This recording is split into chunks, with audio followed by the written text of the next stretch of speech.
తం నమామి పరంజ్యోతిరవాంగ్మానసగోచరం ఉన్మూలయత్య విద్యాం యద్విద్యాం ఉన్మీలయత్యపి. సురవరం ప్రతాపరెడ్డి తెలుగు విశ్వవిద్యాలయం ఆమోదిత అవధాన విద్యా వికాస పరిషత్ ఆధ్వర్యంలో నిర్వహించుకుంటూ ఉన్నటువంటి అవధాన శిక్షణ సప్తాహం కార్యక్రమంలో భాగంగా మనం 3వ రోజు మొదటి తరగతి ప్రారంభించుకుంటూ ఉన్నాం. మొదటి 2 రోజులు శ్రీ నల్లాన్ చక్రవర్తుల సాహిత్ అర్ధ శతావధానాన్ని, తర్వాత 2వ రోజు సాయంకాలం శ్రీమాన్ తిరుక్కోవళ్ళూరు శ్రీహర్ష వరంగల్ వారి అష్టావధానాన్ని మనం చూసాం. అంటే సాధారణంగా థియరీ క్లాసులు మొదట జరిగి ప్రాక్టికల్ క్లాసులు తర్వాత జరుగుతూ ఉంటాయి. మనకు ప్రాక్టికల్ క్లాసే మొదట జరిగింది, ఇప్పుడు థియరీ క్లాసులు స్టార్ట్ అవుతాయి. ముందుగా మనం నిన్న చెప్పుకున్నాం, భాషకు వ్యాకరణం అనేది చాలా ముఖ్యమైనటువంటిది. భాషను సంరక్షించేటువంటిది వ్యాకరణము. రక్షణ కోసం వ్యాకరణం అవసరం, భాష యొక్క పరిరక్షణ కోసం. రెండవ అంశం ఏమిటి? భాష యొక్క ప్రామాణికత కోసం. పరిరక్షణ, ప్రామాణికత, ఈ రెండింటికి వ్యాకరణం చాలా అవసరమైనటువంటిది. ఇంకా మనకు మహాభాష్యంలో చాలా విషయాలు చెప్పారు. రక్ష, ఊహ, ఇట్లాంటివి, ఆగమ, ఇట్లాంటి విషయాలు చాలా చెప్పారు. వాటన్నింటిని మనం పక్కన పెట్టేస్తే ప్రాథమికంగా మనకు కావాల్సినటువంటిది ఏమిటంటే భాషను సంరక్షించుకోవడం, ప్రామాణీకరించుకోవడం. ఇది ప్రామాణికమైనటువంటి భాష అవధానికి అవసరం. అతనికి ఆ ప్రాంతీయమైనటువంటి భాషలు తెలిసి ఉండొచ్చు, యాసలు తెలిసి ఉండొచ్చు, దాంట్లో ఏం తప్పు లేదు. కానీ పద్యం అనేది సార్వజనీనమైనటువంటిది కావున ఆ సార్వజనీనమైనటువంటి ఒక ప్రామాణిక భాషను వాడడం అనేది అనూచానంగా వస్తూ ఉన్నటువంటి సంప్రదాయం. అందుకని మనం భాష యొక్క శాస్త్రీయతను అర్థం చేసుకుంటూ పద్యం రాసే ప్రయత్నం చేయాలి. అందులో భాగంగా మనకు ఈరోజు భాష వ్యాకరణాంశాలు అనేటువంటి అంశం మీద మనకు భాషా వ్యాకరణాంశాలు అనేటువంటి అంశం మీద తరగతిని చెప్పడానికి విచ్చేసి ఉన్నారు శ్రీమాన్ నల్లాన్ చక్రవర్తుల శ్రీరామ చక్రవర్తి గారు, ఎన్సిహెచ్ చక్రవర్తి గారు. వారు జగత్ప్రసిద్ధమైనటువంటి పండితులు. భావనాప్రియ అనేటువంటి ఒక వాక్స్థలి సముదాయం ద్వారా వందలాది మంది శిష్యులను పద్య రచనల్లో ప్రోత్సహిస్తూ ప్రతి వారం శని ఆదివారాల్లో వాళ్లకు వ్యాకరణము, కావ్యశాస్త్రాలు, కావ్య పాఠాలు చెబుతూ ప్రత్యేకించి వాళ్ళ చేత కూడా ప్రసంగాలు ఇప్పిస్తూ వాళ్ళ చేత పుస్తకాలు రాయిస్తూ ఇప్పుడు ప్రతి సంవత్సరం వారి వార్షికోత్సవం జరుగుతుంది. భావనాప్రియ వార్షికోత్సవాలు జరుగుతూ ఉంటాయి. ఆ వార్షికోత్సవంలో మినిమం 10 నుంచి 15 పుస్తకాల ఆవిష్కరణ జరుగుతూ ఉంటాయి. అంటే వారి శిష్యులవి అన్ని పుస్తకాల ఆవిష్కరణ జరుగుతాయి. అంత ప్రోత్సాహం వారు ఇస్తూ ఉంటారు. అయితే శిష్యుల చేత రాయించడం అనేటువంటిది వారికి కత్తి మీద సాము లాంటిదే. కారణం ఏమిటంటే అది నిర్దుష్టంగా వ్రాసే ప్రయత్నం చేయాలి. వీరు చక్రవర్తి గారి శిష్యులు అని అంటే ఎట్లుండాలి? నిర్దుష్టమైనటువంటి పద్యం ఉండాలి. అందుకని వారికి చాలాసార్లు వారే అంటూ ఉంటారు, ఈ సూత్రాన్ని ఎన్ని వందల సార్లు చెప్పినాను, ఎన్నిసార్లు చెప్పినాను, మళ్ళీ అదే తప్పు చేస్తాండారే అని అప్పుడప్పుడు అంటూ ఉంటారు. అయినా సరే వారు చెప్తూనే ఉంటారు, అవతల వాళ్ళు నేర్చుకుంటూనే ఉంటారు. ఇట్లా వందల మందికి వ్యాకరణం పాఠాలు, ఛందస్సు పాఠాలు చెప్పి పద్యాన్ని తలెత్తుకొని సగర్వంగా నిల్చుకునేటట్టు చేస్తూ ఉన్నటువంటి అగ్రేసరులైనటువంటి వ్యక్తి వారు. అటువంటి వారు మనకు రావడం, మనల్ని అనుగ్రహించి ఈ వ్యాకరణ పాఠం చెప్పడం అనేది మనం నిజంగా అదృష్టవంతులం. వారిని దయతో వేదిక మీదకి రావాల్సిందిగా కోరుతూ ఉన్నాను.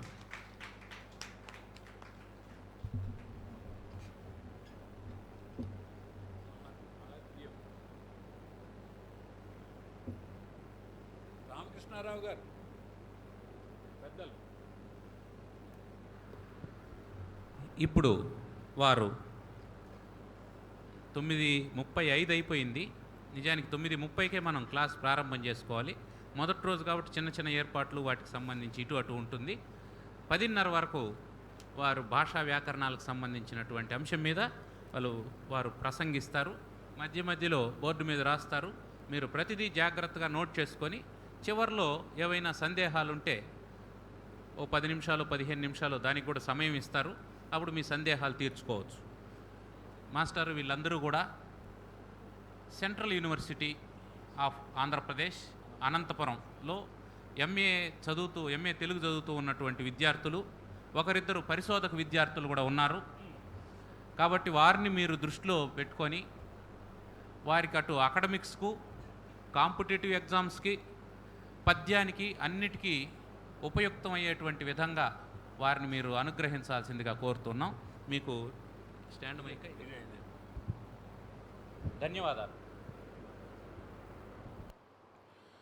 ప్రారంభించనా? అస్మదాచార్య పర్యంతం వందే గురు పరంపరాం.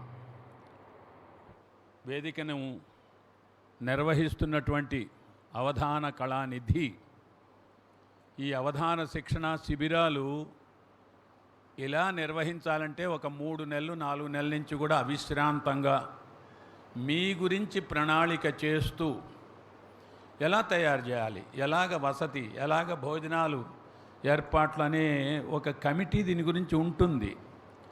ఆ కమిటీలో మరుమాముల దత్తాత్రేయ శర్మ గారు, మా కేవీఎన్ గారు, ఇలా ఒక 4-5 ప్రధానంగా కీలకంగా ఉన్న వ్యక్తుల్లో మా ఆముదాల మురళీ గారు ఒక ప్రధానమైన వ్యక్తి.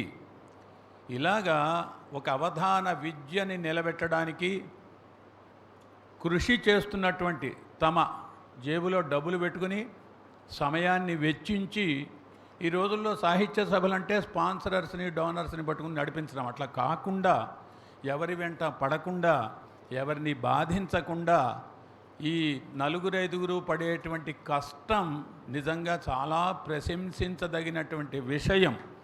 వాళ్ళందరికీ కూడా ఎప్పటికీ కూడా మనమంతా రుణపడి ఉంటాం. ఆముదాల మురళి గారికి, మరుమాముల వారికి, మా కేవీఎన్ ఆచార్యులు గారికి, ఇతర బృందానికి అందరికీ కూడా. అపర్ణ గారు వచ్చినట్టున్నారు. వారు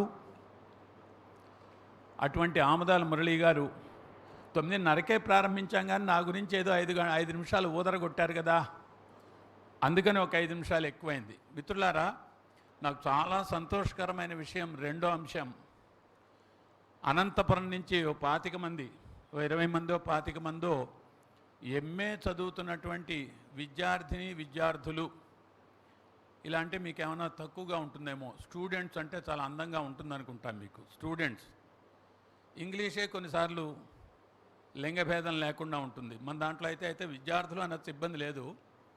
తర్వాత పిహెచ్డీ చేస్తున్న వాళ్ళు అనంతపురం నుంచి ఈసారి రావటం అనేది చాలా విశేషమైన విషయం. ముందుగా మీ ఆసక్తికి నేను అభినందనలు తెలియజేస్తున్నా. మిత్రులారా, తెలుగు కవిత్వం అనగానే ఏదో చాలా చెప్తారు, వ్యాకరణం అంటారు, భాష అంటారు, ఏదో చాలా విషయాలు ఉంటాయి.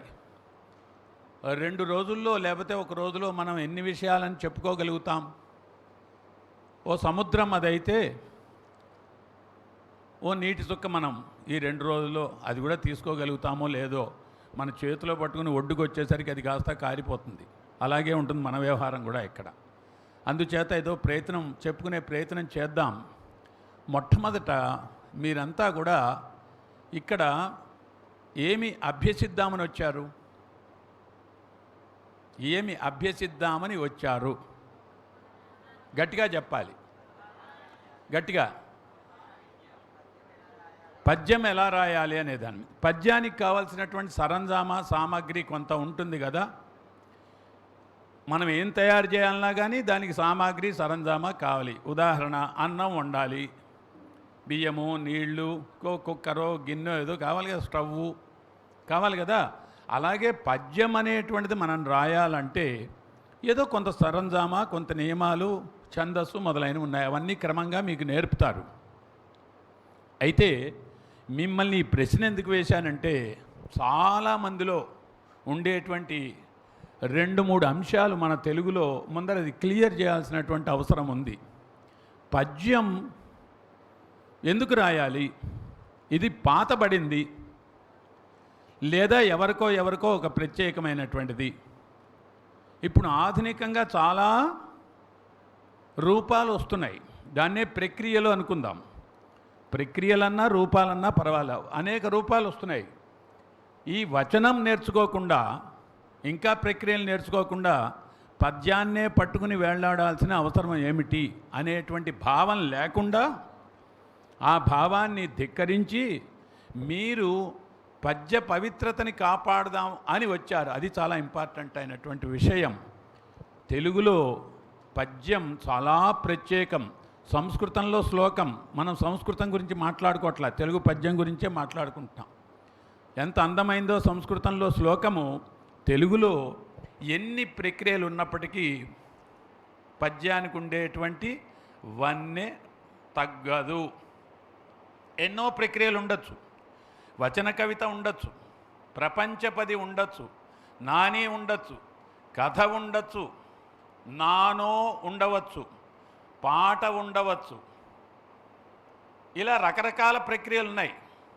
అన్నీ సాహిత్యమే అవుతాయా? అన్నీ సాహిత్యమే అవుతాయా? ఇప్పుడు నేను చెప్పినవన్నీ నాని సాహిత్యం అవుతుందా? కథ,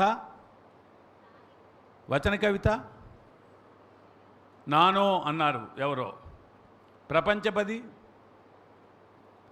గట్టిగా చెప్పట్లా, మీకు కాన్ఫిడెన్స్ లేదు. ఇవన్నీ సాహిత్యంలో భాగాలు అవుతాయా?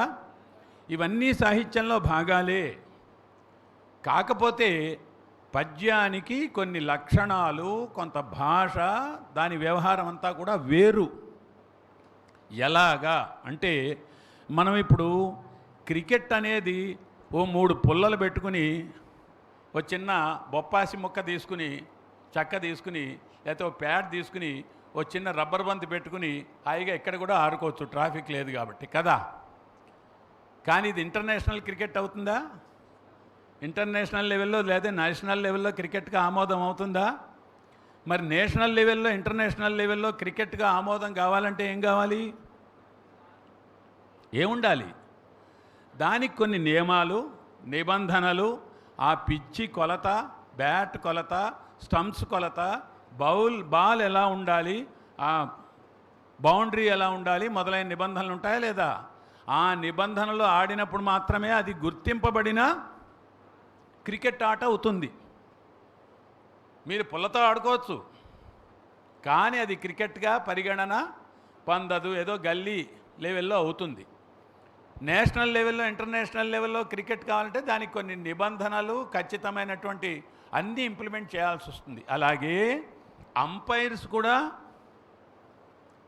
కూడా ఆ స్థాయిలో జడ్జి చేసేటువంటి వాళ్ళు ఉండాలి. ఏనన్నో అమాంతం మీరు పద్యం చెప్తారు కాబట్టి వచ్చి అంపైరింగ్ చేయండి అని టెస్ట్ మ్యాచ్కి తీసుకెళ్తారా?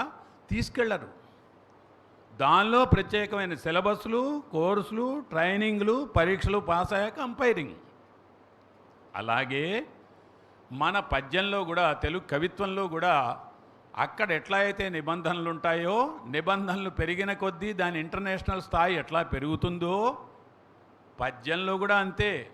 నిబంధనలు ఎంత ఖచ్చితంగా పాటిస్తే, భాషను ఎంత బాగా వాడితే, భాషను ఎంత అందంగా వాడితే, ఛందస్సును ఎంత బాగా కిట్టిస్తే, యతిప్రాసలు ఎంత బాగా కిట్టిస్తే పద్యం పండుతుంది అనేటువంటిది ఉంటుందన్నమాట. అందుకని పద్యం రాయక్కర్లేదు, దానికి నిబంధనలు ఎందుకు అనుకునేటువంటి వాళ్ళని ఈ ఆటలతో పోల్చి చెప్పండి. ఈ ఆటలతో పోల్చి చెప్పండి. రెండోది, పద్యంలో ఏం నిబంధనలు అక్కర్లా, ఎవరు ఏది రాసినా కానీ పద్యమే అనుకోవడానికి వీలు లేదు. ఇంట్రడక్షన్లో ఆముదాల మురళి గారు ఒక మంచి మాట చెప్పారు. ఏమిటంటే, ఒక శిష్టమైన భాష, ఒక రూపం ఉండాలి, ప్రామాణికమైన రూపం ఉండాలి. ఇది చాలా ముఖ్యమైన పాయింట్, అందరూ రాసుకోవాలి. పద్య నిర్మాణం చేసేటప్పుడు ఆ భాషకి ఒక ప్రమాణమైనటువంటి భాషా రూపం ఉండాలి. ఎవరేది పడితే అది రాస్తే అది పద్యం కాదు. ఇక్కడ మీకు తెలుగు భాష పరంగా ఒక ముఖ్యమైన విషయం చెప్తున్నాను. రూపానికి తగినటువంటి భాష ఎంచుకోవాలి. తెలుగులో చాలా రూపాలు ఉన్నాయని చెప్పాను కదా. వచన కవితకి కొంత స్వేచ్ఛ ఉంటుంది, అక్కడ భాషా రూపం వేరు.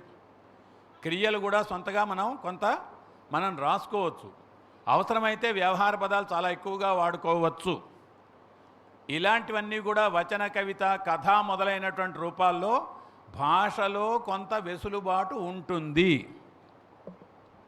కానీ పద్యం వచ్చేసరికి మనకి కొంతవరకు అందమైనటువంటి భాష, ప్రమాణమైన భాష ఉండి తీరాలి. మీరు అవధానం చేస్తున్నా కానీ, మామూలుగా పద్యం రాస్తున్నా కానీ, ఒక అందమైన పద్యం రాయాలనుకున్నా కానీ భాష ఎప్పుడూ కూడా ప్రమాణంగా ఉండాలి. ఇది చాలా ఇంపార్టెంట్.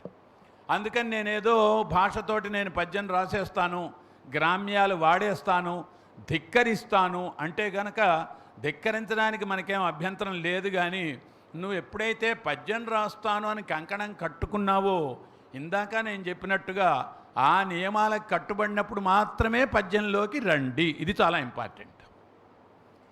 ఆ నియమాలకి కట్టుబడనప్పుడు స్వేచ్ఛగా కవిత్వం రాసుకోవచ్చు. ఇంకా అనేక రూపాలు, అనేక ప్రక్రియలు ఉన్నాయి, వాటిలో రాసుకోవచ్చు. మన తెలుగులో పద్యం పవిత్రం కాబట్టి మనమంతా పద్యం బాగా రాయడానికి కంకణం కట్టుకుని ఉన్నాము. ఇది చాలా ముఖ్యం. పద్యం రాయాల్సిన అవసరం లేదు. వచనం రాసి కవులుగా ప్రసిద్ధులైనటువంటి వాళ్ళు చాలామంది ఉన్నారు. ఉదాహరణ శ్రీపాద సుబ్రహ్మణ్య శాస్త్రి గారు పేరు ఎప్పుడైనా విన్నారా మీరు? వారు అనగానే మనకేం గుర్తొస్తుంది? ఏం గుర్తొస్తుంది? ఒక ఉదాహరణే చెప్పా అంతే. శ్రీపాద సుబ్రహ్మణ్య శాస్త్రి గారి పేరు ఎంతమంది విన్నారు? చేతులు ఎత్తండి. ఏమిటి వారు అనగానే ఏమిటి, ఏం గుర్తు రావాలి మనకి? అమ్మా, కథ. శ్రీ అన్నాం, తక్కువ కీర్తి ఏం లేదు కదా. ఏమిటి ప్రధానం? వచన కవిత, కవిత్వం, పద్యం కాకుండా. రాచకొండ విశ్వనాథ శాస్త్రి గారు అన్నాం, గురదాడ అప్పారావు అన్నాం. వాళ్ళు అనగానే పద్యం గుర్తొస్తుందా? కన్యాశుల్కం నాటకమో, ముత్యాల సరాలు అనేటువంటి ప్రక్రియ గుర్తొస్తాయి. సో ఇవన్నీ పద్యాల. కాబట్టి చాలా ముఖ్యమైన విషయం ఇంకోటి చెప్తున్నా, మీరందరూ నోట్ చేసుకోవాలి. వీళ్ళంతా కూడా మా ధిక్కార స్వరంతో మేము పద్యంలో ప్రవేశించి పద్యాన్ని మా ఇష్టం వచ్చినట్టు రాస్తాం అని రాలే. కాబట్టి వాళ్ళకి నమస్కరించాలి మనమంతా కూడా. వాళ్ళు పద్యంలోకి వచ్చి పద్యాన్ని ధిక్కరిస్తామల్లా. వాళ్ళ రంగాలను ఎంచుకున్నారు. గురదాడ అప్పారావు అయినా, శ్రీశ్రీ అయినా, రాచకొండ విశ్వనాథ శాస్త్రి అయినా, శ్రీపాద సుబ్రహ్మణ్య శాస్త్రి అయినా, ఎవరైనా సరే.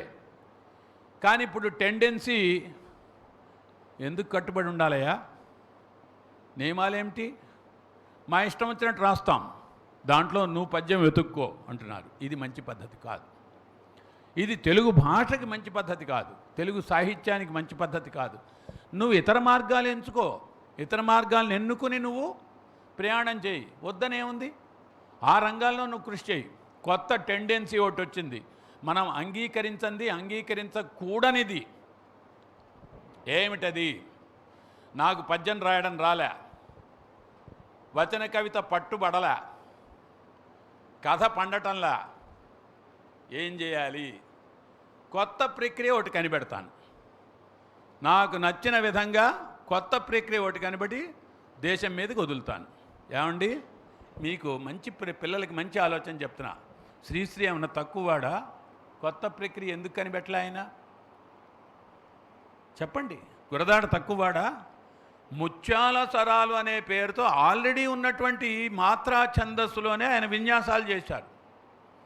దానికి ముత్యాల సరాలను పేరు పెట్టుకున్నారు. ఆయన కొత్తగా సృష్టించింది కాదు, కొత్తగా ఇప్పుడు పండు నేల మీద పడితే దానికి ఏమున్నట్టు అర్థం? అంటే ఆకర్షణ శక్తి ఉంటే ఆయన కనిపెట్టాడా, లేకపోతే కొత్తగా ఆవిష్కరణ శక్తిని ఆయన పుట్టించాడా? గురదాడ గారు చేసిన పని అది. ప్రాచీన ఛందస్సులో మాత్రా ఛందస్సుని బేస్ చేసుకుని ముత్యాల సరాలు అనేటువంటి దాన్ని మనకి ఆవిష్కరింపజేశాడు తప్ప ఆయన కొత్తగా కనిపెట్టింది కాదు. మరి అట్లాంటి మహానుభావులు ఏమైనా తక్కువ వాళ్ళు కాదు కదా, మహనీయులు మహానుభావులు మనం ప్రతిరోజు చెప్పుకుంటున్నాం కదా. తెలుగు కవిత్వానిగానే వీళ్ళందరి పేర్లు ఎక్కడో అక్కడ ఏదో సందర్భంలో వస్తూనే ఉంటాయి. అవధాన శిక్షణా శిబిరంలో కూడా వస్తూనే ఉంటాయి కదా. అందుచేత ఈ ఆధునికమైనటువంటి పోకడ దీన్ని మనం తప్పనిసరిగా దృష్టిలో పెట్టుకుని దానికి దూరంగా ఉండాలి. కొత్త ప్రక్రియ కనిపెట్టడం ఏముండదు. పంచరత్నాలు అంటాడు, అసలు ఆ లక్షణాలే బాగుండవు. దానికి అనుగుణంగా వాడు చాలా రాస్తాడు, అవి అసలు బాగుండవు. ముఖ్యంగా మనం ఏ ప్రక్రియలో రాసినా ఒకటి ఉండాలి. ఏమిటి చెప్పండి అది? మళ్ళీ ప్రయోజనం. నువ్వు అమ్మా బాగా చెప్పావు. కవిత్వం ఉండాలి. నువ్వు టిప్ టాప్గా ఎంత ఉన్నావు, నీ 6 అడుగుల ఎర్రగా ఉన్నావా బొర్రగా ఉన్నావా అని కాదు, నీకు జీవం అనేది ఒకటి ఉండాలి. జీవం లేకపోతే నువ్వు మనిషివి కావు. అస్థిగూటికి వజ్రాల హారమేల అన్నా నేను ఒక చోట. అస్థిగూటికి వజ్రాల హారమేల. ఎముకల గూడికి వజ్రాల హారం ఎందుకు? వజ్రాల హారం విలువ తెలియాలంటే ఎవరికి వెయ్యాలి? కాబట్టి మీరు కథ రాసినా, కవిత్వం రాసినా, పద్యం రాసినా, వచన కవిత రాసినా, ప్రపంచపది రాసినా, నాని రాసినా దాంట్లో కవిత్వం అనే జీవం ఉండాలి. ఆధునికంగా కనిపెట్టి రాసేవాళ్ళ దాంట్లో ఏమండి మీరు అక్కడ మాట్లాడితే నాకు కొంచెం డిస్టర్బ్గా. అక్కడ మీరు దాంట్లో అసలైన కవిత్వం లేకపోతే అది కవిత్వంగా పరిగణన కాదు. ఇది చాలా ఇంపార్టెంట్, చాలా ముఖ్యమైన విషయం. కాబట్టి ఏదో ప్రక్రియ కనిపెట్టి లోకానికి వదలడం కాకుండా దాంట్లో జీవద్వంతమైనటువంటి కవిత్వం పాళ్ళు ఎంత ఉంది అన్నది దాన్ని బట్టి మాత్రమే అది ఆ రూపంలో నిలుస్తుందా లేదా అనేటువంటి తెలియాలి. మిత్రులారా, మీరందరూ కూడా పద్యం నేర్చుకోవడానికి వచ్చారు. రేపు మాపు అవధాన శిక్షణ శిబిరంలో చేరతారు. మీరే పద్యం రాసినా, మీరు అవధానం రాసినా కానీ మీరు రాసేటువంటి పద్యంలో, మీరు చెప్పే పద్యంలో జీవం అనేది ఒకటి ఉండవలెను. అదే సరసులను రసికులను అలరిస్తుంది. రోడ్డు పక్కన పోతున్నాను, అటు ఇటు మేడలు ఉన్నాయి, మేడలు 10 అంతస్తులు ఉన్నాయి. ఏముంది దీంట్లో? కవిత్వం. కవిత్వం ఉంటుందా దీంట్లో? ఎవడైనా రాయొచ్చు. దీనికి ప్రత్యేకంగా కవి అనే ముద్ర అక్కర్లా. కానీ పెద్దవాళ్ళు మన మంచికో చెడుకో విజ్ఞులు కాబట్టి, ఇదిగో నాయనా కవిత్వం అంటే ఈ లక్షణాలు ఉంటాయి. కవి అంటే ఈ కవిత్వాన్ని సృజించిన వాడే కవి అంటున్నారు. ఇప్పుడు మనం ఏం చేస్తున్నాం? మనం ఏది రాసినా కూడా కవిత్వమే. కాదన్నవాడిని బుర్ర పగలగొడతాం. ఉద్యమం ఇది మంది. నేను అక్షరం రాశానంటే నేను కవిని, కాదన్నవాడిని కాళ్ళు విరగొడతాం అనే చందంగా నడుస్తోంది. నాయనా నీ పద్యంలో ఇది కొద్దిగా తప్పుంది, సరి చేసుకోవయ్యా అంటే ఇక వీడి పని అయిపోయినట్టే లెక్క. నువ్వెవడవయ్యా మాకు చెప్పొచ్చావు అంటాడు. వీళ్లకు ఓనామాలు రావు, ఏబిసిడీలు రావు, ధిక్కరించడానికి ఉంటారు, మాట వినడానికి ఉండరు. అలా తయారైంది ఆధునికమైనటువంటి కవిత్వ లోకం. ఆ ధోరణి మంచిది కాదు. ఆముదాల మురళి గారు ఉన్నారు, ఇప్పటికి 100 పైగా అవధానాలు చేశారు.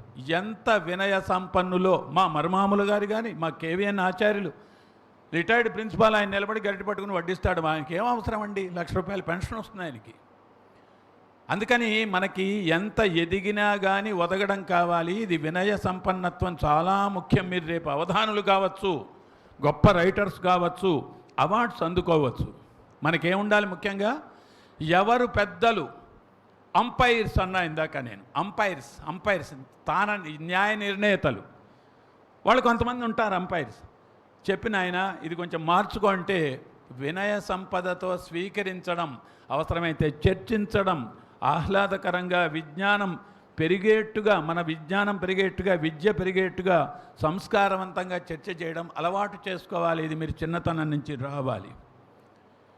రైట్ మిత్రులారా, ఇలాగా మీరు పద్యాన్ని రాయడానికి వచ్చారు కాబట్టి మా అవధాని గారు చెప్పినట్టుగా ఒక ప్రమాణమైన భాష, ఒక ప్రమాణమైన కొద్దిగా వ్యాకరణంతో ఒక రోజులో 2 రోజుల్లో చెప్పుకోవడం కాదు. మాకు ఇన్నేళ్ళు చెప్పుకున్నా కానీ మాకేం రాలే.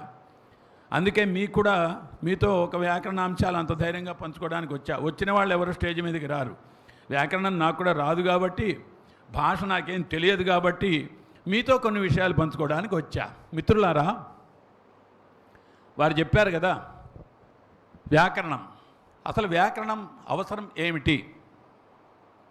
భాషాంశాలు కూడా కొన్ని చెప్తా, పర్మిట్ చేసినంత వరకు. నేను 50 నిమిషాలు 45 నిమిషాలు చెప్తా, 10 నిమిషాలు మీ సందేహాలు ఏమన్నా ఉంటే నాకు తెలిసినంతవరకు చెప్పే ప్రయత్నం చేస్తా. అసలు వ్యాకరణం ప్రయోజనం ఏమిటి? ఎవరు చెప్తారు? వాక్య నిర్మాణం, ప్రయోగాలు ఎలా ఉండాలి? ఏదో ఒక్కటి నిర్ణయం కరెక్ట్గా చెప్పు. వాక్య నిర్మాణం ఎలా ఉండాలి? వాక్య నిర్మాణం ఎలా ఉండాలి? వ్యాకరణం. ఇంకా ఎవరన్నా చెప్తారా? ఎంఏ చదివారు, పిహెచ్డి చేస్తున్నారు, మాకు కూడా తెలియలే వ్యాకరణం అంటే ఏమిటో, ఎలా ఉండాలో. అది మీకు మర్మం కదా. వ్యాకరణం అంటే ఒక పదం ఎలా ఉంటుంది, ఒక పదాన్ని ఒక పదంతో కలిసినప్పుడు సంయోజనం చెందినప్పుడు ఎలా ప్రయోగించాలి, ఓ 2 పదాలు 3 పదాలు కలిసినప్పుడు జరిగేటువంటి మార్పులు ఏమిటి అనేటువంటిది తెలియజేసేటువంటిది వ్యాకరణము. ఈ వ్యాకరణం ఎందుకు అవసరమయ్యా? ఎవరు చెప్తారు? ఇందాక వారు చెప్పారు లీడ్ ఇచ్చి. నేను దాన్నే మళ్ళీ మీకు వివరిస్తున్నా. ఎవరైనా రేపు అడుగుతారు వ్యాకరణం అవసరం ఏమిటి అని. ఎవరు చెప్తారు? ఒక వాక్యమే చెప్పమ్మా, నువ్వు చెప్పు, ఏం భయపడక్కర్లా. ఇక్కడ శిక్షలేం లేవు, ఉరితాళ్ళు కూడా లేవు. చెప్పు, నువ్వు చెప్పే ప్రయత్నం చేసావు, నీ మనసులో ఉన్నది చెప్పు. శిక్షలేం లేవు, ధైర్యంగా చెప్పండి, మీ నుంచి రాబట్టాలి. వ్యాకరణం ఎందుకు అవసరము చెప్పు. వాక్య నిర్మాణం, రైట్. ఇందాక ఆ అమ్మాయి కూడా అదే చెప్పింది సరిగ్గా. ఇంకా మా వాక్య నిర్మాణం భాషలో భాగం. అది వాక్య నిర్మాణం భాషలో భాగం. పదంలో ఏ మార్పులు వస్తాయి, పదాలు కలిసినప్పుడు ఏ మార్పులు వస్తాయి, ఇందాక చెప్పా. ఆ వాటిలో జరిగేటువంటి మార్పులు తెలియజేసేదాన్ని వ్యాకరణం అంటారు. అది వాక్య నిర్మాణం వేరే, అది భాషకి సంబంధించి. వాక్య నిర్మాణం, వాక్యాలు, భాష అది వేరే. భాషకి ఒక ప్రమాణ స్వరూపం కావాలి కాబట్టి వ్యాకరణం కావలెను. ఇప్పుడు మీకు అర్థమయ్యేట్టుగా చెప్తా. మీది అనంతపురం, శ్రీకాకుళం నుంచి ఒక 4 వచ్చారు, విజయవాడ గుంటూరు నుంచి 3 వచ్చారు, హైదరాబాద్ నుంచి 5 వచ్చారు.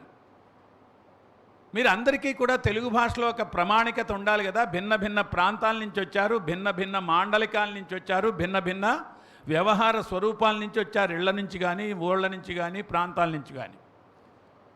మరి మీరందరూ పద్యం రాస్తా ఉన్నప్పుడు ఇంట్లో మాట్లాడుకోవడం వేరు, నిత్య వ్యవహారంలో వేరు. కానీ మీరందరూ ఏం నేర్చుకోవడానికి వచ్చారు?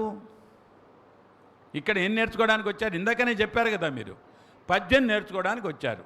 మరి పద్యం, తెలుగు పద్యం ఒకేలాగా ఉండాలంటే దీనికి ఒక ప్రమాణమైనటువంటి వ్యాకరణం అవసరము.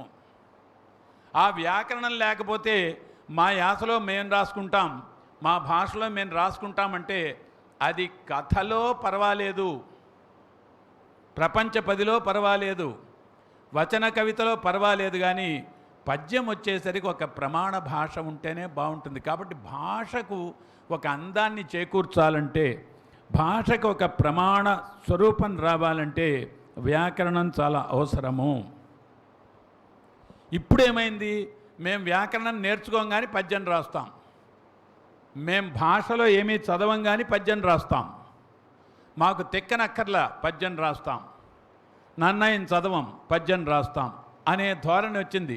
ఇది మంచిదా కాదా మనకి తెలియదు. పూర్వకాలం ఏమిటి, రివర్స్కి పెడుతున్నా.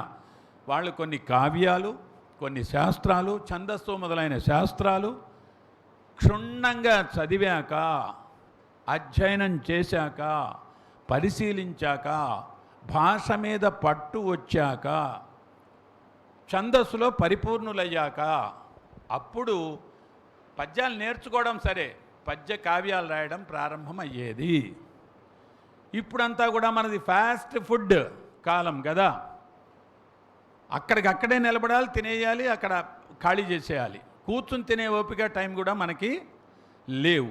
ఈ ఫాస్ట్ ఫుడ్ కాలంలో, దత్తాత్రేయ శర్మ గారు నమస్కారం, ఈ ఫాస్ట్ ఫుడ్ కాలంలో అన్ని శాస్త్రాలు, అన్ని కావ్యాలు, అంత భాష మీద అంతా నేర్చుకుని 25 ఏళ్ళు 20 ఏళ్ళు నేర్చుకున్నప్పుడు పద్యం రాయటం వీలవుతుందా?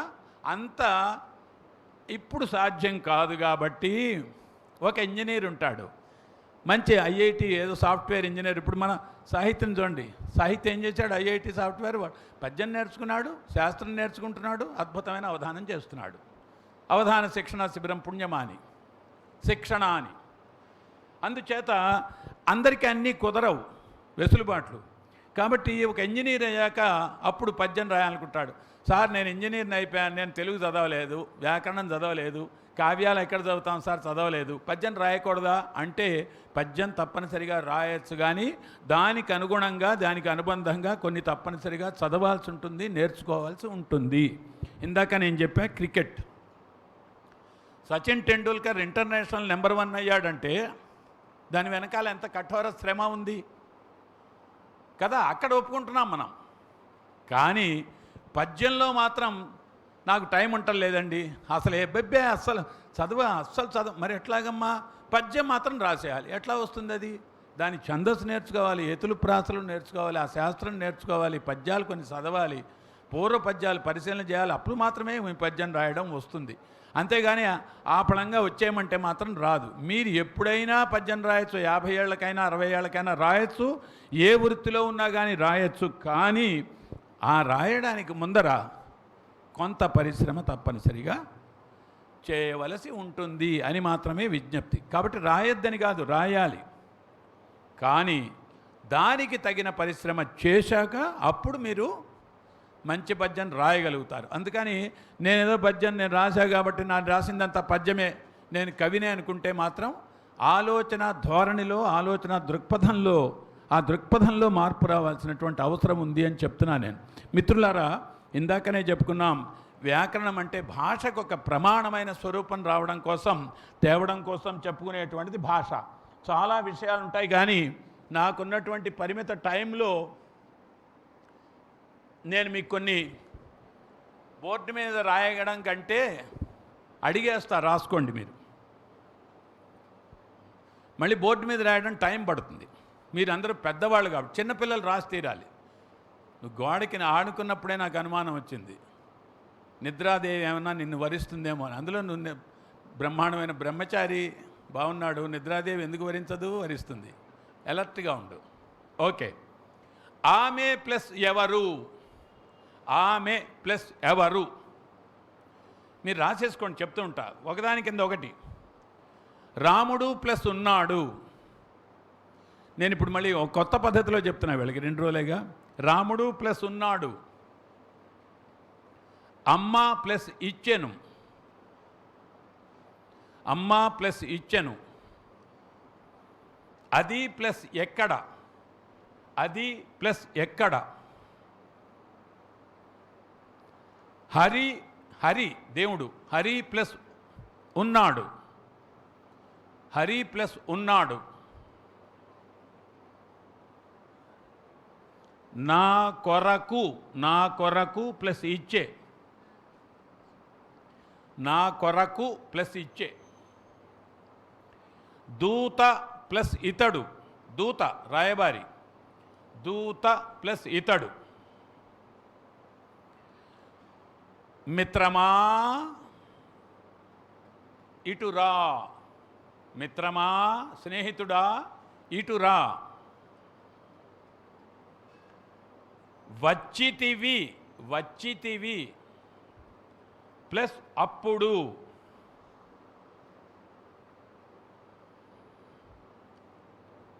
ఇలా కొన్ని పదాలు ఏవో ఇచ్చానండి, మీకు గుర్తుండాలి, నాకు గుర్తుండాలి కాబట్టి ఆ ఊరికే ఆ పదాలు రాసుకుని ఎన్నైనా 100 చెప్పుకోవచ్చు. కాబట్టి మీరు రాసుకున్నప్పుడు నేను చెప్పడానికి ఒక ఆర్డర్ ఉండాలి కాబట్టి రాసుకున్నా. ఇలా పదాలు 100 ఉంటాయి. ఇక్కడ ప్రాథమికంగా మీరు గుర్తించాల్సిన అంశం ఏమిటంటే, నేను ఇక్కడ మీకు ఇచ్చినటువంటి పదాల్లో మొట్టమొదటి పదం చివర ఒక అచ్చు ఉంది, గమనించండి. ఏ కాదు, తొందరపడకండి. మొట్టమొదటి పదం, ప్రతి మొట్టమొదటి పదం చివర ఇలా చెప్తా, ప్రతి మొట్టమొదటి పదాల చివర ఒక్కొక్క అచ్చు ఉంది చూడండి. రెండో పదాలు ఉన్నాయి కదా, 6, 7, 8 ఇచ్చా కదా, రెండో పదాల మొదట్లో కొన్ని అచ్చులు ఉన్నాయి చూడండి. ఇక్కడ మొట్టమొదటి పదం, ప్రతి మొట్టమొదటి పదం చివర ఒక అచ్చు ఉంది, రెండో పదం మొదట ఒక అచ్చు ఉంది. ఈ రెండు కలిసినప్పుడు ఏమవుతుందో, పదాలు ఎట్లా ఉంటాయో పరిశీలిద్దాం. వేల పదాల్లో నేను ఒక 5-6 ఉదాహరణలు మాత్రమే చెప్తున్నాను మీకు సంధి పరిచయం చేయడం కోసం. ఫస్ట్ పదం తీసుకుందాం, ఆమె ప్లస్ ఎవరు అన్న ఏమవుతుంది కలిపితే? గ్రూప్లో చెప్తే తెలియదు కాబట్టి ఒకళ్ళు నిలబడి చెప్తే మంచిది, ఎవరైనా పర్వాలే. ఒకళ్ళు నిలబడి చెప్పండి గట్టిగా. అమ్మా ఆమె ఎవరు ఎలా రాస్తావు ఇప్పుడు? రాయి దీని మీద.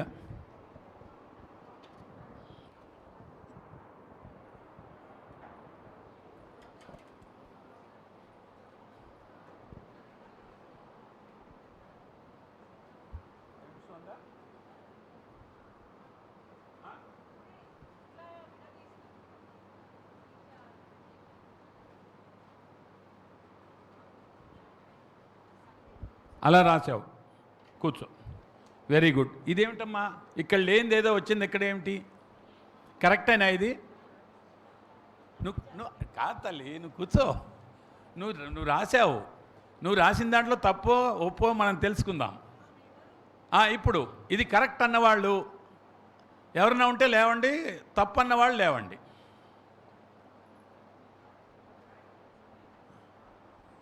గట్టిగా చెప్పు. నువ్వు రాయి, ఎలాగ నువ్వు వచ్చి రాయి. అందుకే ఇలా చెప్తే వ్యాకరణం చాలా రోజులు పడుతుంది, కానీ మీకు ముఖ్యమైన విషయాలు చెప్తాను. రాయి.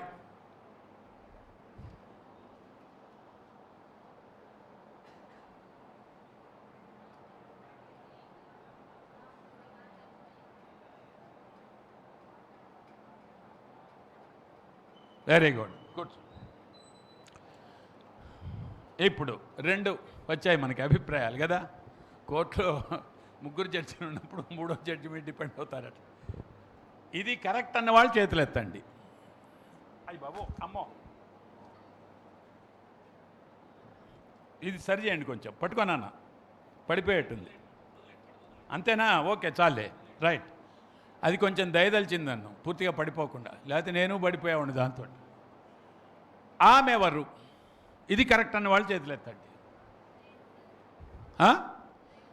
మీరు కొంచెం మంది అటు ఇటు కాకుండా దానికే ఎత్తలా దీనికే ఎత్తలా, కరెక్ట్గా పార్టీల్లో చేరి రాజకీయాల్లో ఉండాల్సిన వాళ్ళు వీళ్ళంతా. ఎందుకంటే ఆ పార్టీ గెలిస్తే దాంట్లో చేరతారు, ఈ పార్టీ గెలిస్తే దీంట్లో చేరతారు. మంచిది. రెండో ఉదాహరణ తీసుకుందాం. చిన్న చిన్న అక్షరాలు. నీ రైటింగ్ చాలా బాగుందమ్మా, వెరీ గుడ్, వెరీ నైస్. రెండో ఉదాహరణ, రాముడు ప్లస్ ఉన్నాడు. ఎవరు చెప్తారు? ఆ రెండో రూపం రాసేయండి. ఇక్కడ రెండో ఒకళ్ళు తొందరగా రావాలి. You involve in the teaching. అక్కడ రాసే, పైన రాసేయి.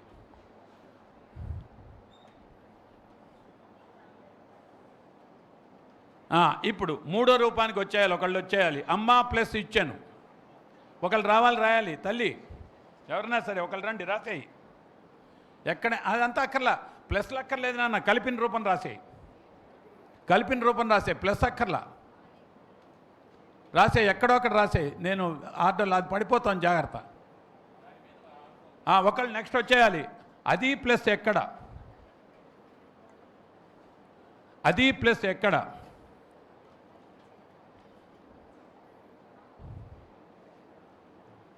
నెక్స్ట్ హరి ప్లస్ ఉన్నాడు. దా.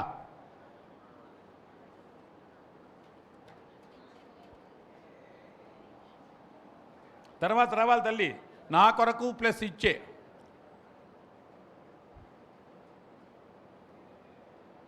నా కొరకు ప్లస్ ఇచ్చే.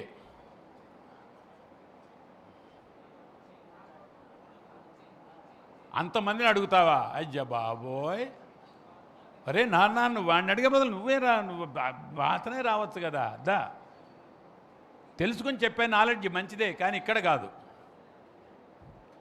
నా కొరకు ప్లస్ ఇచ్చే పైన రాయి, పైన నెత్తి మీద బోల్డ్ ఉంది, అక్కడక్కడ అటు ఉంది బోల్డు,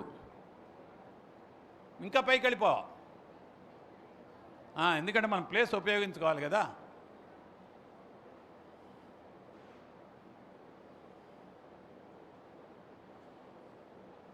నెక్స్ట్ రావాలండి దూత ప్లస్ ఇతడు. దూత ప్లస్ ఇతడు. మూత పెట్టకండి, అది వదిలేసేయండి. మూత పెట్టద్దు, ఓపెన్ చేసేయండి. ఏంటి తల్లి అందరు మగవాళ్ళు వస్తున్నారు, 33% డిమాండ్ చేస్తున్నారు, బట్ యు ఆర్ నాట్ కాదు తల్లి, అది చెప్దు. కానీ నేను ఒక్కొక్కటి వస్తా, నేను ఇంకా ఏం చెప్పటల్లా, ఒక్కొక్క పదం గురించి వస్తా, అప్పుడు చెప్తుగా నువ్వు స్వేచ్ఛగా చెప్తుగా. నీ ఉత్సాహం అవసరం. దూతితడు, వెరీ గుడ్. మిత్రమా ఇటురా. అరే తల్లి మీ ఇద్దరు రావాలిరా, మీరు మీ సైడ్ నుంచి రావాలి ఇద్దరు. ఏం పర్వాలా, తప్పే రాయి, ఏం పర్వాలా, రైటే రాయి, ఏదైనా పర్వాలా, ప్లీజ్ స్పీడ్ రావాలి తల్లి. తీసుకో, ఏదో ఒకటి మార్చు.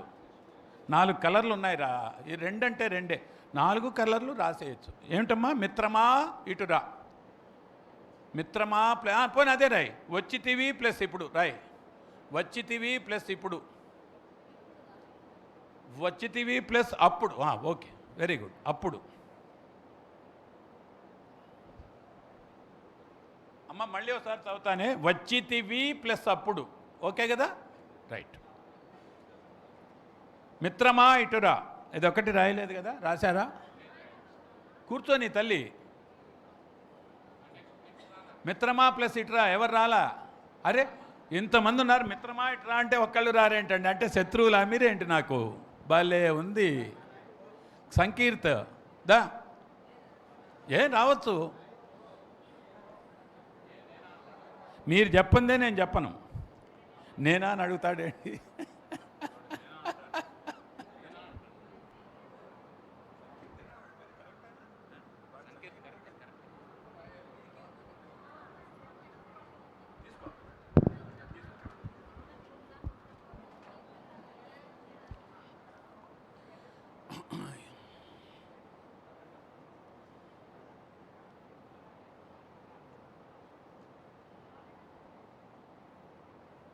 Okay, thank you. పెట్టకురా తల్లి, తీయది. థ్యాంక్ యూ తల్లి. ఇది ఒక్కసారి చూడే ముందరా, ఇది ఎక్కడిది, ఏంటది? ఏదో రాసావు, అది రాయడం నాకు కష్టం కూడా. ఇదేమిటండి, ఇదేం అక్షరం?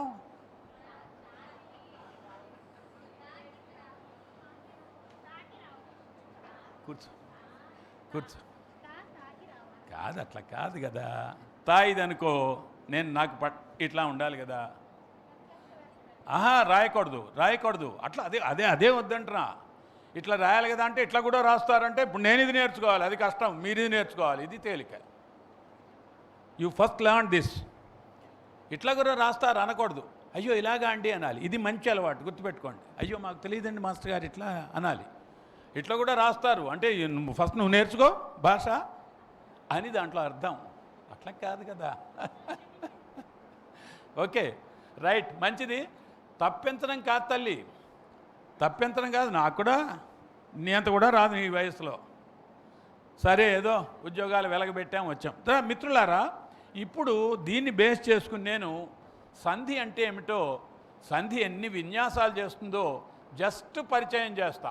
ఓహో ఇలా ఉంటుందా అని తెలుసుకోవడానికి. ఇదే సంధి అనుకోకండి, మళ్ళీ ఇది అండర్లైన్ చేసుకోండి. ఇదే సంధి, ఇంతే సంధి అనుకోకండి. ఓకే, ఇప్పుడు మీకు విత్తనంబు మర్రి వృక్షంబునకు నెంత, ఎవరు చెప్పారు ఈ మాట కదా? ఆయన మహానుభావుడు ఏం చెప్పాడో తెలుసా? మర్రి విత్తనం ఎంత ఉంటుంది? అంత కూడా ఉండదు, ఎంతో ఉంటుంది, ఇంత ఉంటుంది. దాన్ని పాతితే చెట్టు అంటే అంత విశ్వరూపం ఇంత విత్తనంలో ఉంది. గుర్తుపెట్టుకోండి, ఆ విశ్వరూపం అంతా ఆ విత్తనం కడుపులో ఉంది. అలాగే ఇప్పుడు నేను మీకు పరిచయం చేసేది అరగంటలో ఏదో చెప్పాలి కాబట్టి ఇలా విన్యాసాలుగా ఉంటుంది సంధి అని చెప్పడమే తప్ప సంధి అంటే ఇంతే అనుకోకండి. నాకు ఈ విత్తనంలో కొమ్మలు కనపట్టలేదు అంటే ఎలా ఉంటుందో అలాగే ఇప్పుడు మనం చెప్పుకునేది. మిత్రులారా చూడండి, ఇట్లా రకరకాలు రాశారు చూసారా.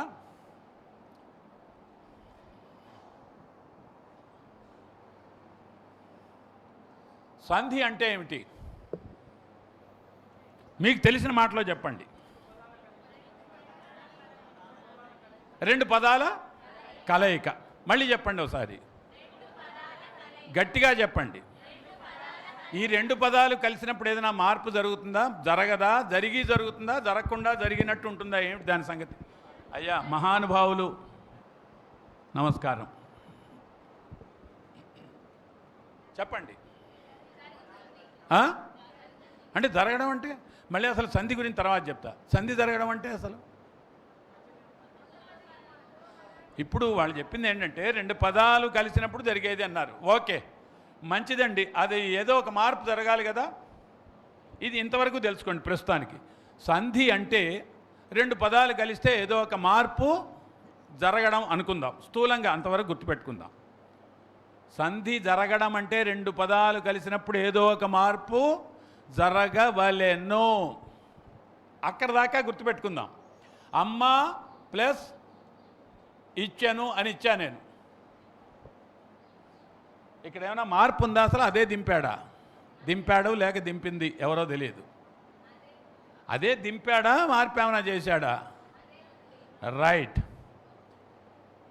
పదాలు కలిసినప్పుడు సంధి జరిగినప్పుడు పద్యం రాసేటప్పుడు పద్యం పాదం మధ్యలో ఎక్కడా కూడా వ్యస్తచ్చు పనికి రాదు. రాసుకోండి ఫస్ట్ ఒకటి. పద్యం పాదం మధ్యలో, మళ్ళీ చెప్తున్నా, ఇది ఇలాగే రాసుకోవాలి. మళ్ళీ ఎక్కడో వాక్యం అయిపోయాక మళ్ళీ అడుగుతారు, వాక్యం అయ్యాక కాదు, పాదం మధ్యలో ఎక్కడా కూడా, పాదం బిగినింగ్లో కూడా, రెండో పాదం మూడో పాదం మొదలైనా సరే వాక్యం కంప్లీట్ కాందే, వాక్యం ముగియందే, వాక్యం ముగియనిదే, మధ్యలో ఎక్కడా కూడా వ్యస్తచ్చు వాడరాదు. వాక్యం అయిపోయాక మనం వ్యస్తచ్చు పెట్టుకుంటే పెట్టుకోవచ్చు. ఎందుకనంటే వాక్యావసానంబున సంధిలేమి దోషంబు కాదని ఆర్యులండ్రు అని చిన్నయసూరి చెప్పాడు. కాబట్టి అది కూడా కొంచెం ట్విస్టింగ్గా చెప్పాడు. దోషంబు కాదని ఆర్యులండ్రు అని చెప్పి వదిలాడు. ఈయన అభిప్రాయం దాంట్లో నమోదు చేయలే. ఈయన నమోదు చేశాడు కాబట్టి పెద్దలు ఒప్పుకున్నట్టు నేను ఒప్పుకుంటున్నాను అని ధ్వనిలో చెప్పడం. అది ఉత్తిని అచ్చుపరంబగినప్పుడు సంధి అగు అన్నాడు. ఉత్తిని అచ్చుపరముడు సంధి అగునని ఆర్యులండ్రు అని చెప్పలే కదా. కాబట్టి తేడా ఉంది. ఆర్యులండ్రు అని అది యాక్సెప్ట్ చేస్తున్నారు అని మాత్రం చెప్పాడు ఆయన. కాబట్టి వాక్యావసానంబున వ్యస్తచ్చు వాడితే వాడచ్చు, కానీ అయిపోయాక రెండో వాక్యం మొదట్లో ఒక పదం కలవాలంటే ఇది కాదు, ఇది ఇచ్చిన పదాలే రాశాడు, ఇది సంధి కాదు. మరి ఏమవుతుంది? ఇది సంధి కాదు అని నేను చెప్పేశాను. ఎడాగమం వస్తుందా? ఎక్కడి నుంచి అంటే ఏమవుతుంది తల్లి?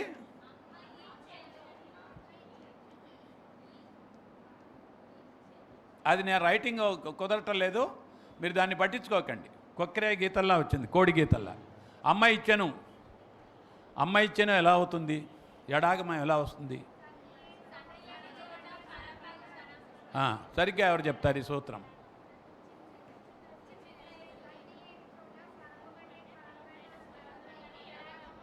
గట్టిగా చెప్పు మళ్ళీ.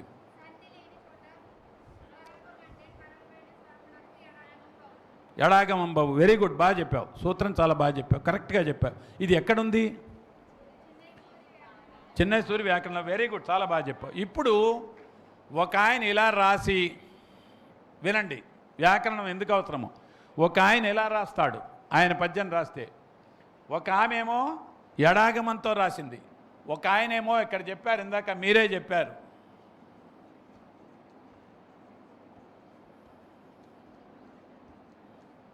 ఏమైంది? అమ్మిచ్చాను అని రాస్తాడు ఒక ఆయన. ముగ్గురు మూడు రకాలుగా రాసి, నాయనా దీనికి ఒక వ్యాకరణం ఉంది కదా, మనం పట్టించుకోవాలి కదా అంటే, నేను రాశాను అదే వ్యాకరణం అంటాడు ఒక ఆవిడ. నేను రాసినట్టే మీరు మార్చుకోండి వ్యాకరణం అంటాడు ఒక ఆయన. ఎందుకంటే ప్రయోగశరణం వ్యాకరణం కదా, నేను కవిని, మహాకవిని, నేను ప్రయోగించాను కాబట్టి మీరు రాసుకోండి వ్యాకరణం సార్, నాకేం పని అంటారు. ఇలా 3 రూపాయలు వస్తాయి. అందుకనే వ్యాకరణం అవసరం.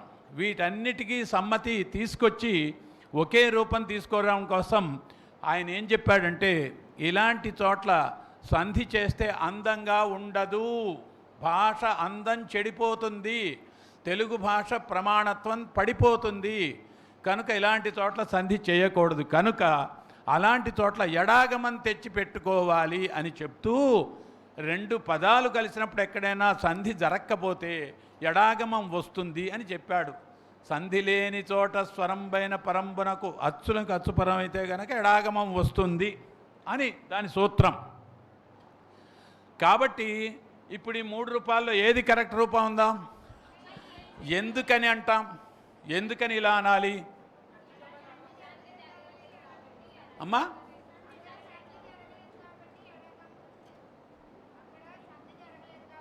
జరగలేదు, నేను చేస్తాను, నువ్వెవరు అనడానికే.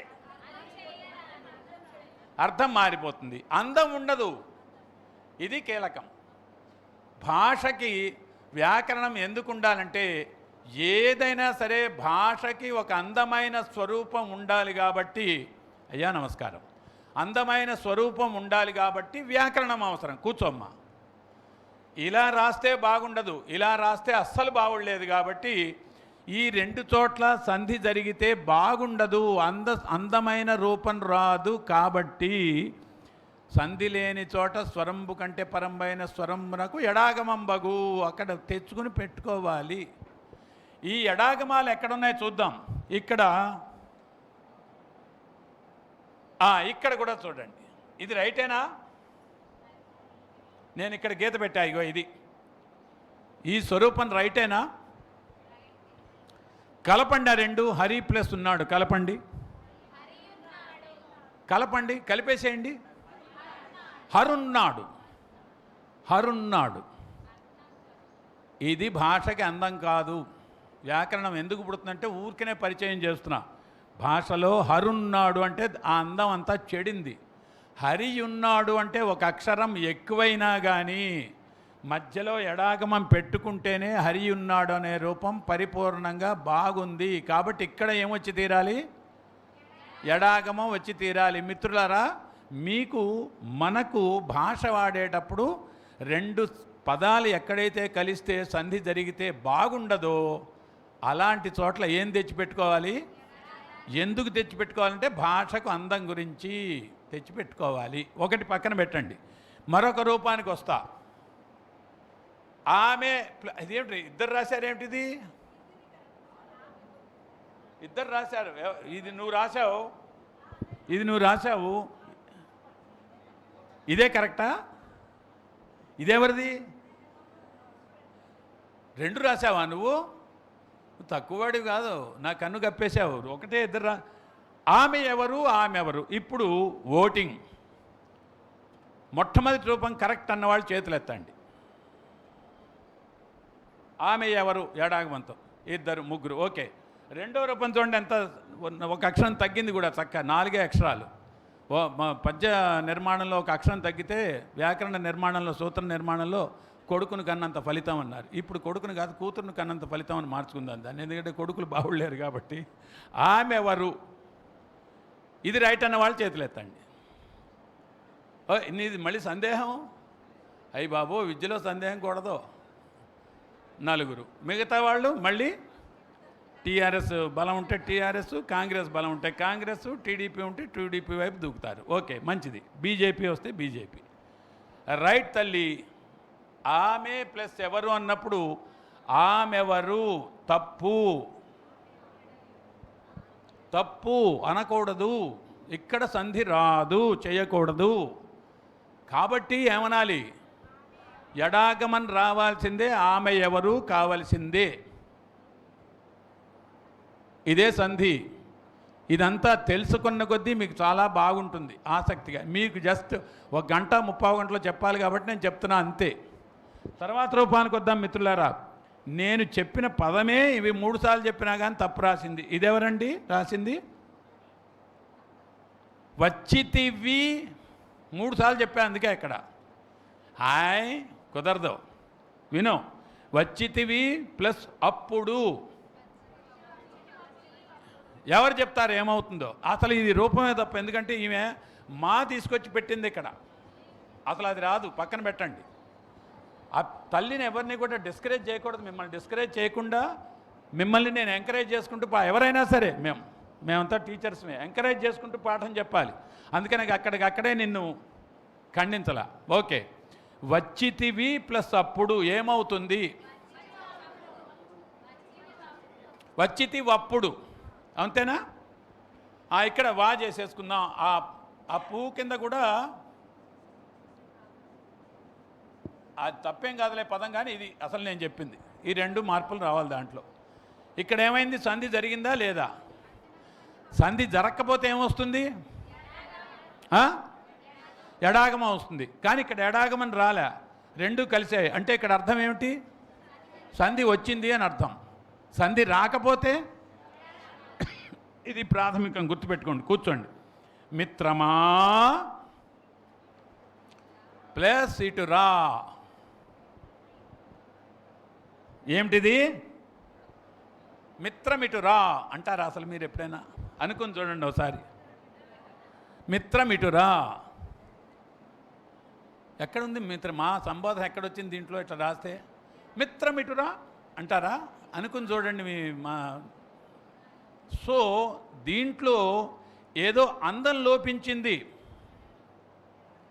ఇదే భాష మీరు తెలుసుకోవాల్సిన సంధి అంటే మీరు తెలుసుకోవాల్సిన పెద్ద కసరత్తులు చేయక్కర్లా. దీంట్లో ఏదో లోపించింది. కాబట్టి మిత్రమా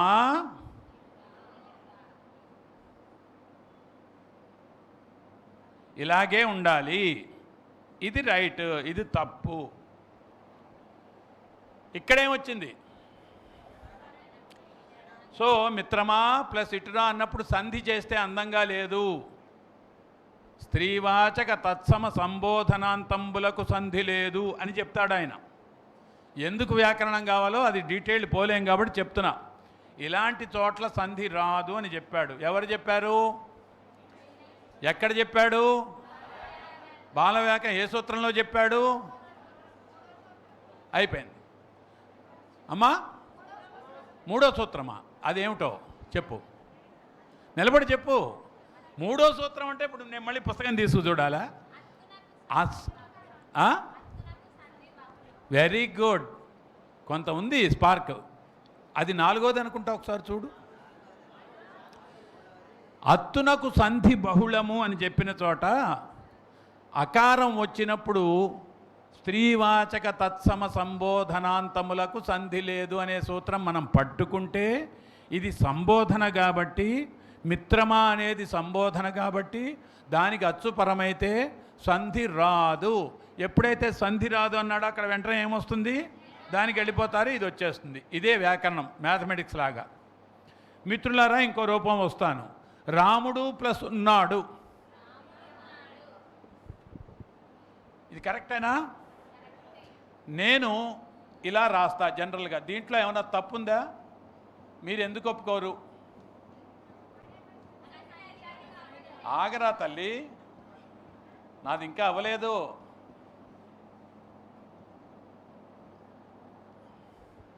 చెప్పండి ఇప్పుడు. రాముడు ఉన్నాడు కాదు, అంత గందరగోళంగానే ఉండాలి. ఉంచండి, మళ్ళీ వస్తా దానికి, అందుకని అంత గందరగోళంగానే ఉండాలి. ఇది ఇప్పుడు నేను చెప్పేది. ఇక్కడ రాశా రాముడు ఉన్నాడు. తప్పు అనడానికి మీకేం రైట్ ఉంది? ఎందుకని తెలుగు భాష నా మాతృభాష, నా ఇష్టం, నా నాలుకలో ఆడేది తెలుగు భాష. ఒకటి, నేను రాముడున్నాడు అంటాను, నా ఇష్టం. రాముడు ఉన్నాడు అంట, నాకు ఇష్టం లేనప్పుడు. రాముడు నున్నాడు అంట, నాకు నిద్ర పట్టి కల్లో సడన్గా మెలకు వస్తే. మీకేమిటి హక్కు ఉంది కాదంటారు? ఏది రైట్ అంటారు చెప్పండి? పోనీ మళ్ళా అన్నమాట. ఏమిటి, ఎందుకు నచ్చింది మీకు అది? అదేమన్నా పెళ్లి కూతురా? ఆ?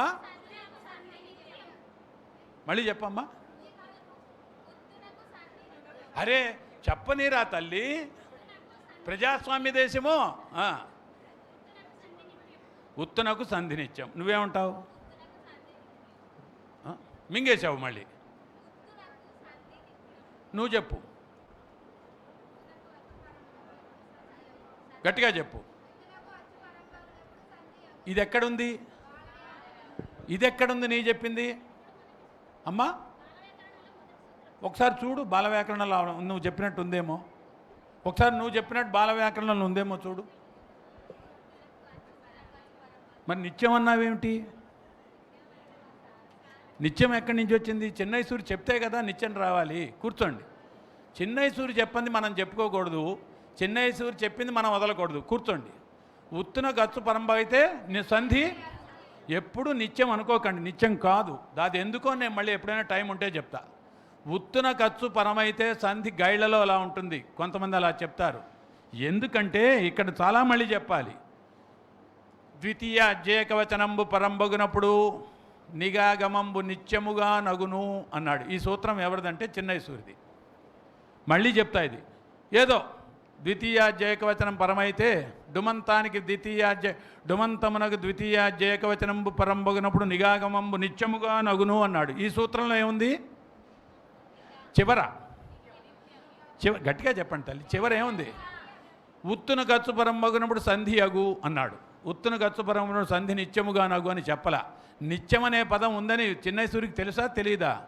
తన వ్యాకరణంలో అక్కడక్కడ ఓ 10-12 చోట్ల వాడాడు. 10-12 చోట్ల నిత్యముగా నగు అనే సూత్రం చెప్పాడు.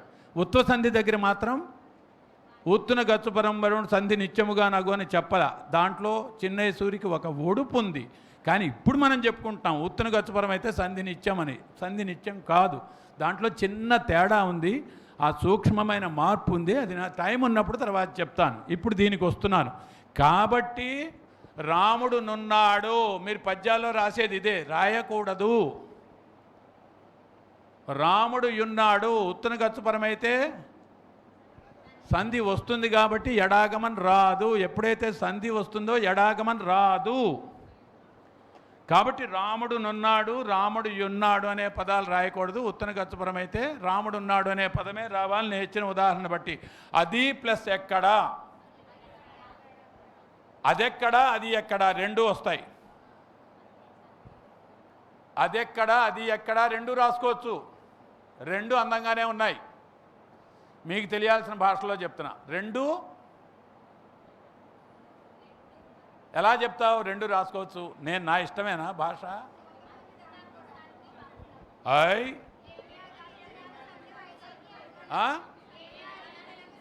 ఆ తల్లి వస్తుంది, మన శిష్యురాలు అయితే బ్రహ్మాండంగా వస్తుంది వ్యాకరణం ఆ పిల్లకి.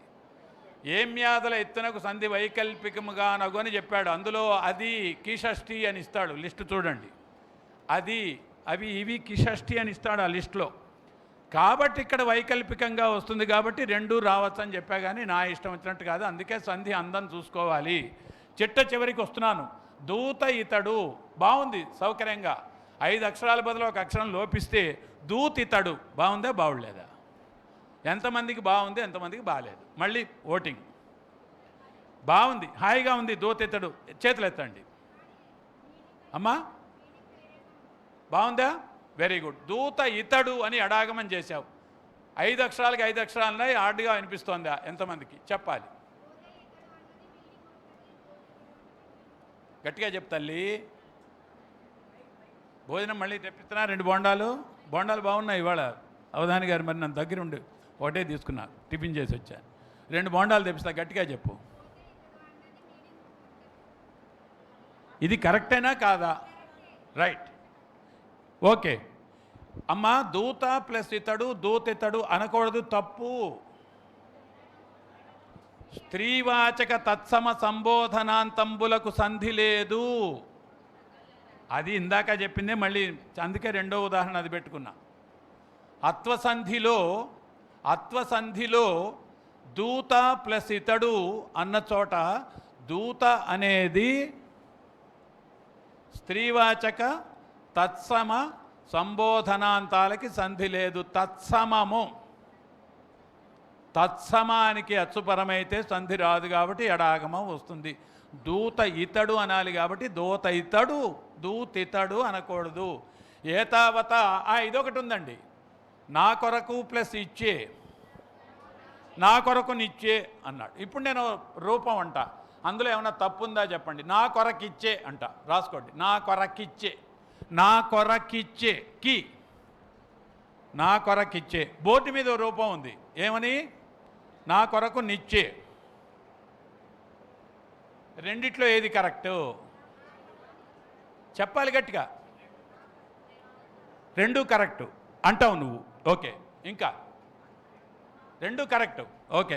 నువ్వు ఇలా ఇలా వేళ్ళు చూపిస్తే ప్రమాదం. ఒక్కోసారి సార్ వెళ్ళిరా నాయన అంట, అందుకని ఆ ప్రమాదం రాకూడదు. చెప్పండి ఎందుకు? దీనికి ఏమైనా శాస్త్రం ఉందా? ఎవరు చెప్తారు? ఇక్కడితో నేను ముగిస్తాను ఇవాళకి. తర్వాత 5 నిమిషాలు 10 నిమిషాలు టైం పర్మిషన్ ఇచ్చిన దాన్ని బట్టి చూద్దాము. ఇక్కడితో ముగిస్తాను. ఇది కొత్త రకంగా మీకు సంధి పరిచయం చేస్తున్నా. రెండు కరెక్టు అన్నవాళ్ళు ఎప్పుడు నోట్లో పెట్టుకోకండి, పెన్నులు నోట్లో పెట్టుకోకండి. అది మంచి అలవాటు కాదు. అది ఎందుకో చెప్తా మీకు. మంచి అలవాటు నేర్పాలి. మళ్ళీ నేను అడిగినప్పుడు నాకు ఇస్తావు. నీ ఎంగిలి నా చేతికి అంటుతుంది. That is not a good habit. అసలు పెన్ను తినకూడదు కదా మనం. మన ఆహారం వేరే. వడలన్నావు బాగుంది, బొండాలన్నావు బాగుంది, పెన్ను తినడం ఏంటి, క్యాప్ తినడం ఏంటి? తల్లి చెప్పండి, మీ ఇద్దరు మాట్లాడి చెప్పండి.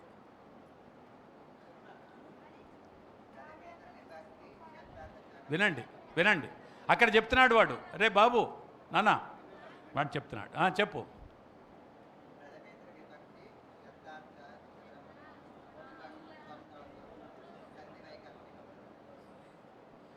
కొంచెం కుస్తీ పట్టాడు.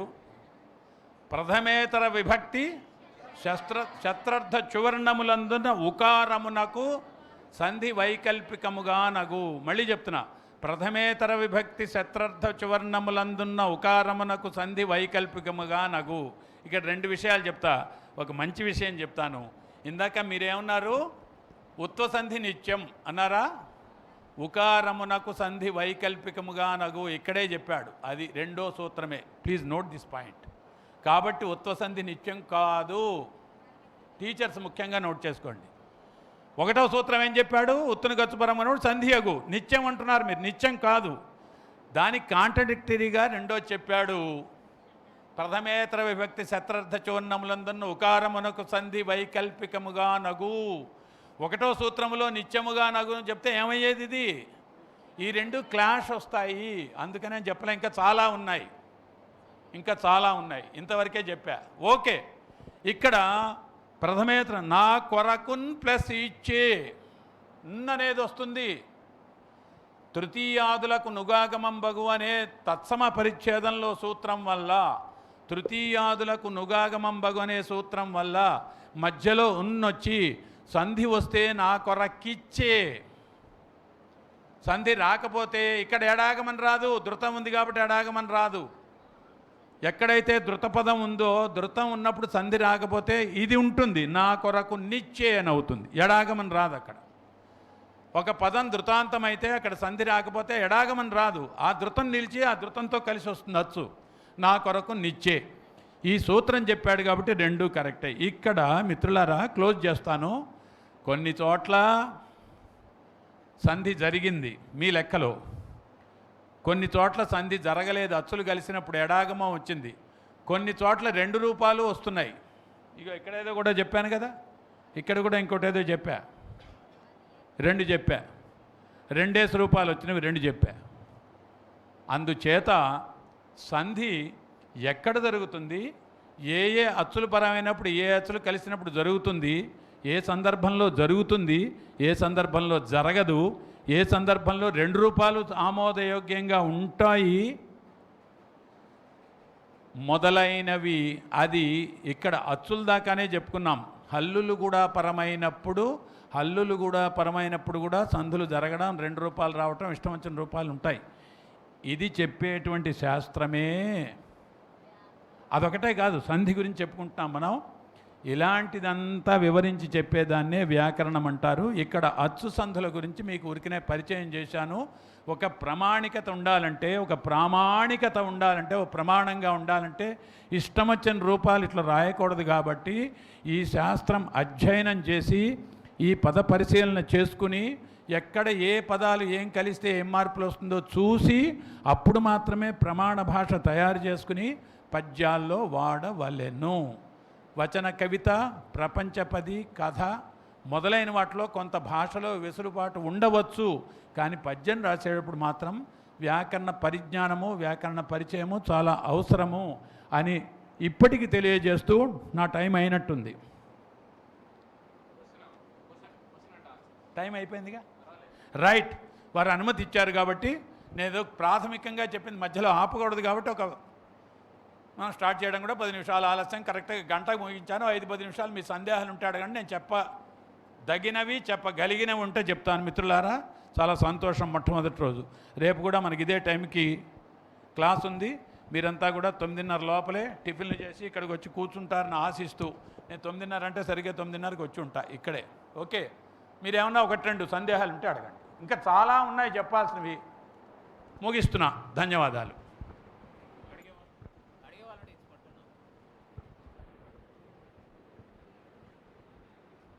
హలో,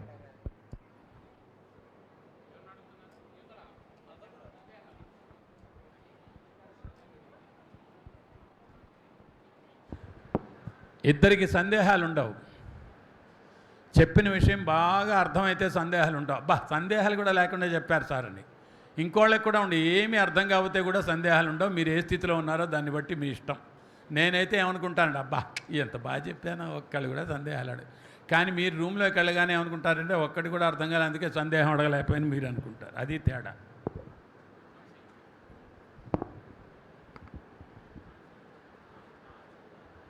ఇక్కడ ఎవరు అడుగుతున్నారు నాన్న?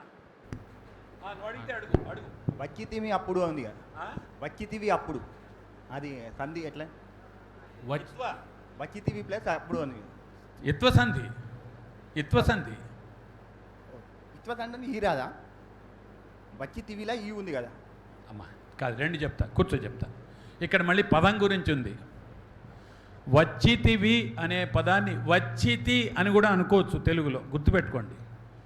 వచ్చితి రాసుకుంటే మంచిది. ఇది వచ్చితి మీరు అవధానానికి బాగా పనికొస్తుంది. వచ్చితి అంటే 2 అర్థాలు.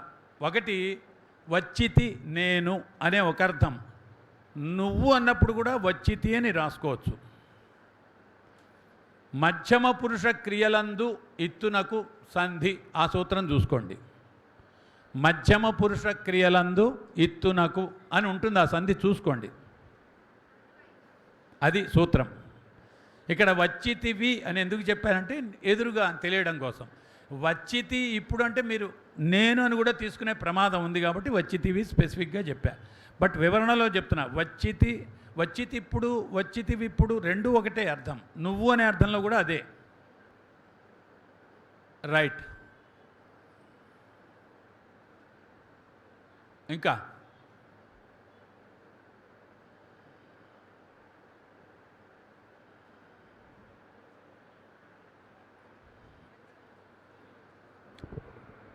ఏమన్నా ఉందా?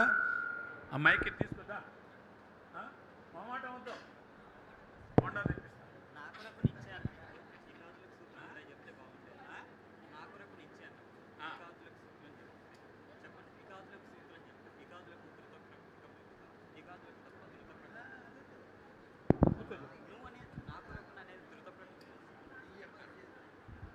మన శిష్యుడు అనేది ఏమిటంటే నా కొరకున్ ప్లస్ ఇచ్చి, అక్కడ ఇకాదులకు తప్ప ధృత ప్రకృతికములకు సంధి లేదు అనేది కూడా చెప్తే బాగుంటుంది అన్నాడు. ఇక్కడ ఆ సూత్రం చెప్పకుండా మీకు పిండితార్థం చెప్పా. ఆ సూత్రం కూడా చెప్పుకోవచ్చు, కానీ దాని వివరణ ఇప్పుడు చెప్తా. నా కొరకున్ ప్లస్ ఇచ్చే అన్నప్పుడు 2 రూపాయలు వస్తాయని చెప్పాను కదా. ఒకటి నా కొరకు ఇచ్చే, నా కొరకు నిచ్చే. ఇక్కడ తీసుకొచ్చి మళ్ళీ ఇకాదుల సూత్రం చెప్తే ఓహో ఇకాదుల గప్ప తప్ప ధృత ప్రకృతికములు సంధి లేదన్నారు కదా, ఇక్కడ ధృత ప్రకృతిగా ఉంది కదా, కాబట్టి సంధి రాదేమో అనుకుని రెండో రూపం చేయకుండా ఉండే ప్రమాదం ఉంది కాబట్టి చెప్పాం. అర్థమైంది అనుకుంటాను.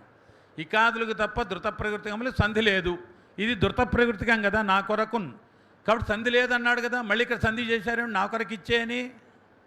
అందుకని అనవసరంగా దాన్ని లింకప్ చేయకూడదు, దాన్ని అలా అర్థం చేసుకుని వదిలేసేయాలి. తప్పు కాదు, మళ్ళీ చెప్తున్నా, అది అప్లై చేసుకోవచ్చు. కానీ దాంట్లో ఏం సందేహం వస్తుందంటే, ఓహో అయితే నా కొరకు ఇచ్చే తప్పనమాట అని వస్తుంది.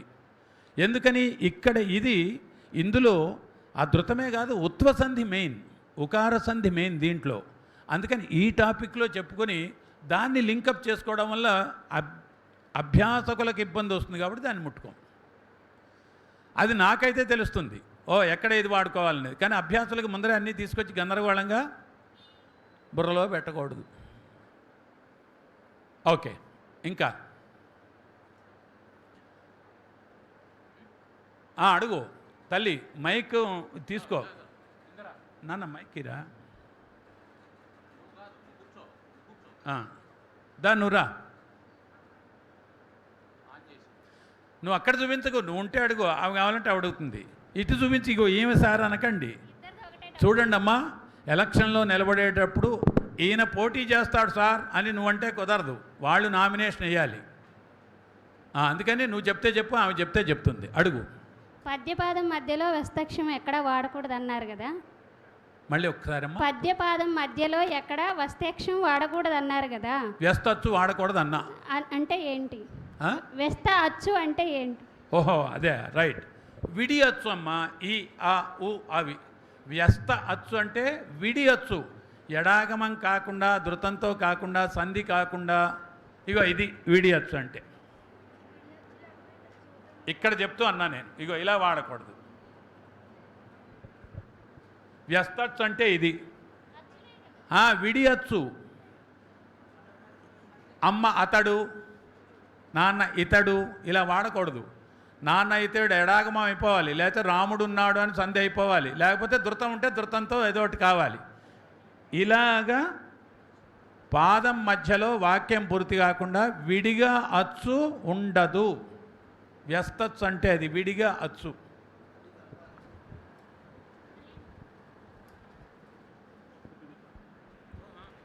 తుడిచేసేది అడగండి, ఎవరన్నా ఉంటే ముగించేద్దాం. ఏమి లేదు. ఓకేనా? ధన్యవాదాలు అందరికీ. ప్రయత్నం చేయండి. రేపు మళ్ళీ తరగతిలో కొన్ని అంశాలు చెప్పుకుందాం. సెలవు.